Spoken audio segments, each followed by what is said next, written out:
I'm Water Elemental, And I'm What Do. and and this time we're going to be talking about the lore and the creation of the Underworld.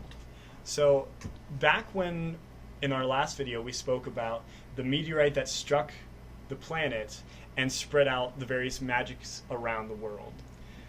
So, Because of this, the immediate effect was the meteorite sent off this magic that started bringing the dead back to life. And you may be thinking generic undead backstory, but what's interesting about this is the undead were coming back to life, but they weren't the people that they were. So say if What Do died, he's not going to come back as What Do the undead.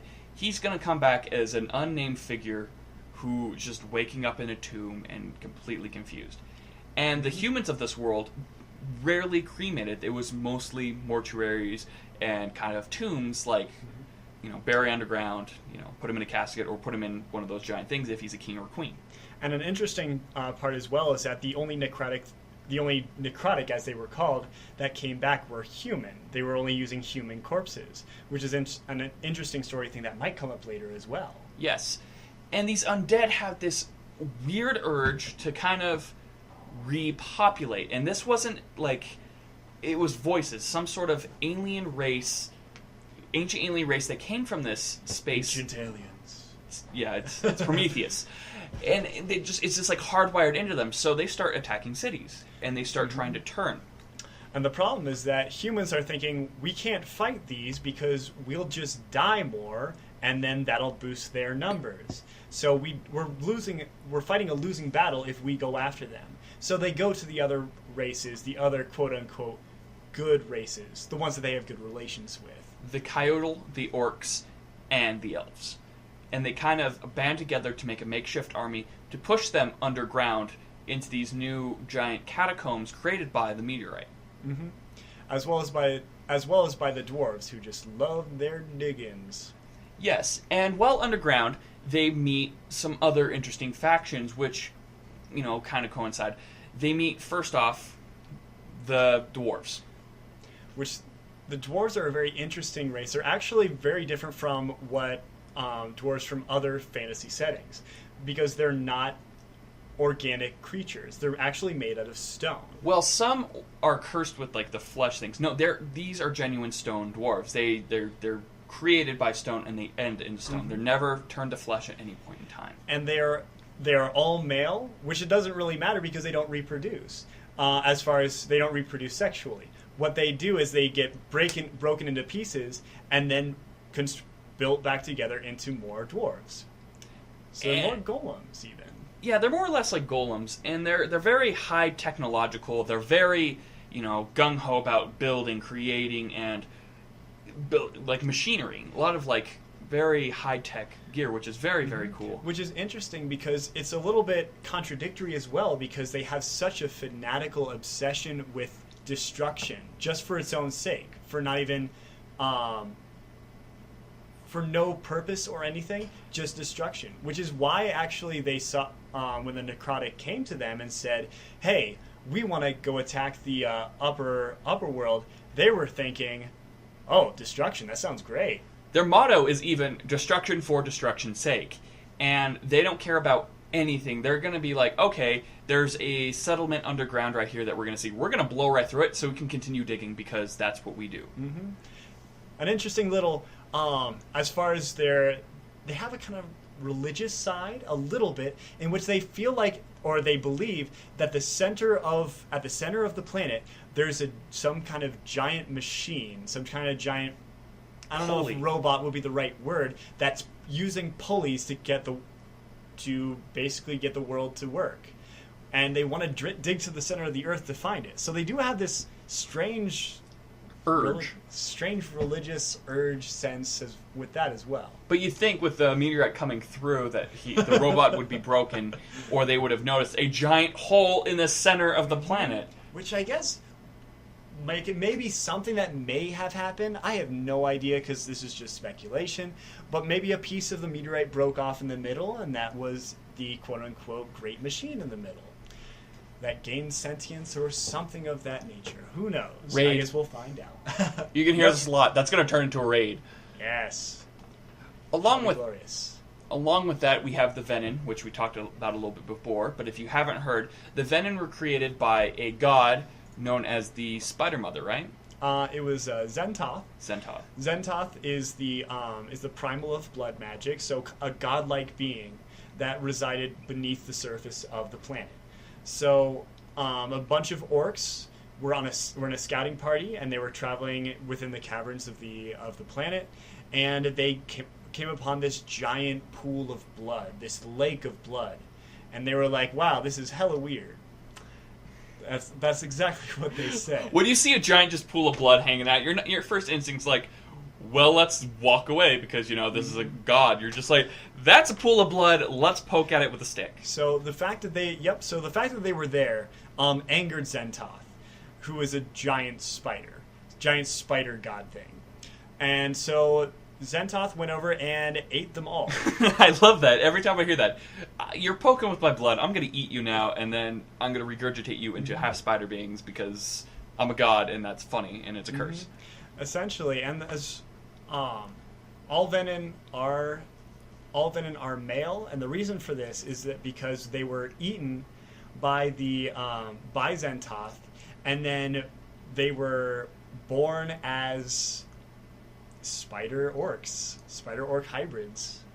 So, and that's where all Venin come from, and that's why they refer to each other as brother, and to the Zentoth as the Spider Mother.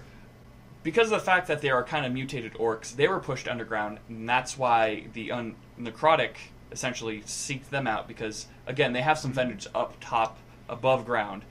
And the reason why the Venin were all over the idea of invading the overworld, or the surface world, was because, one is that they had this absolute hatred of the orcs, being a competing religion, as the Venin are incredibly religious and devoted to their god, the Spider Mother Zentoth.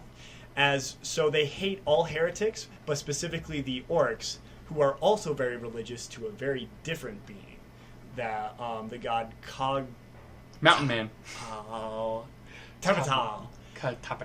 Cog. Whoever. Watch the Ardent video and you'll hear his full name.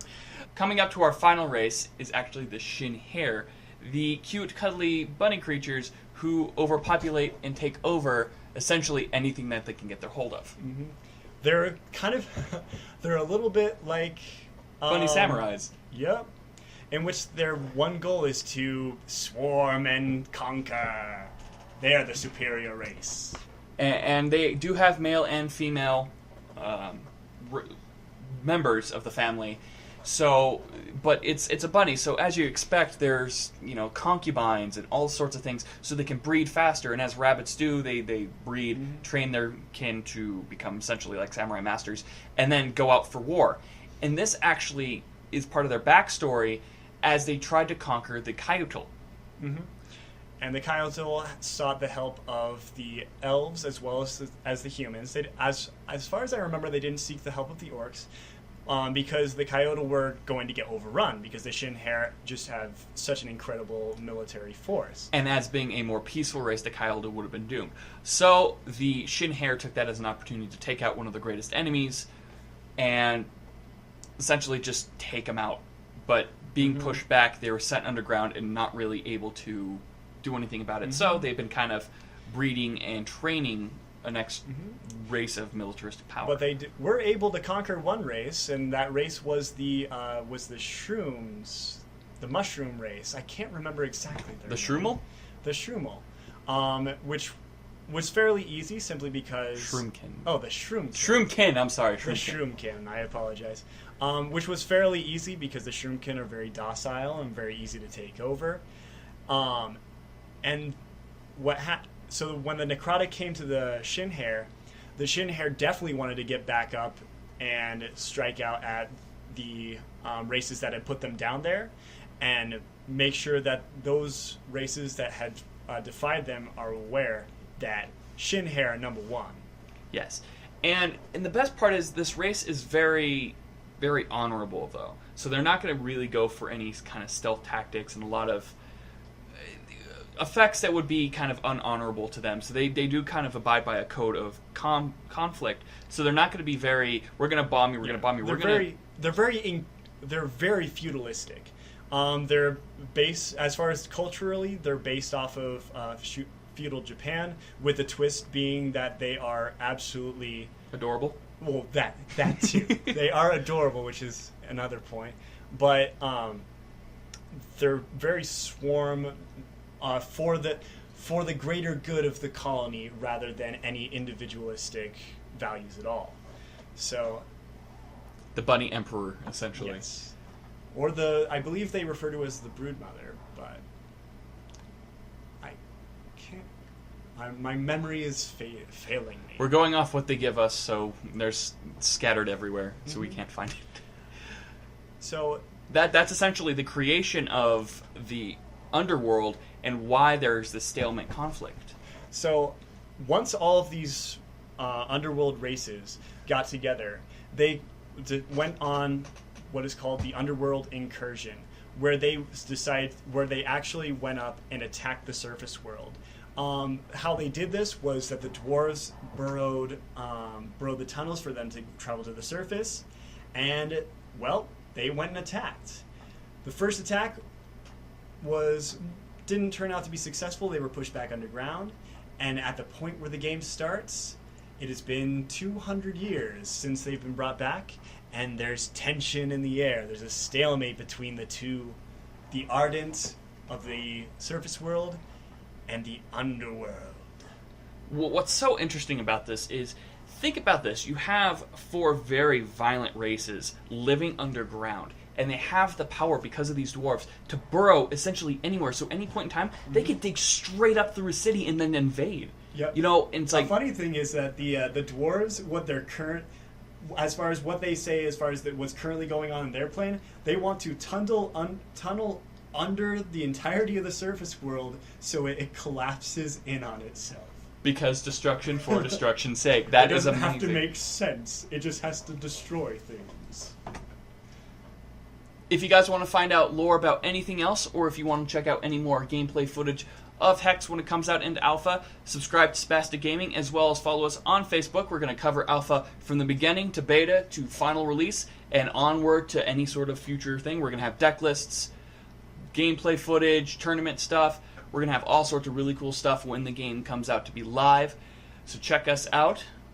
Yeah. This has been Water Elemental. And what do? See you guys next time.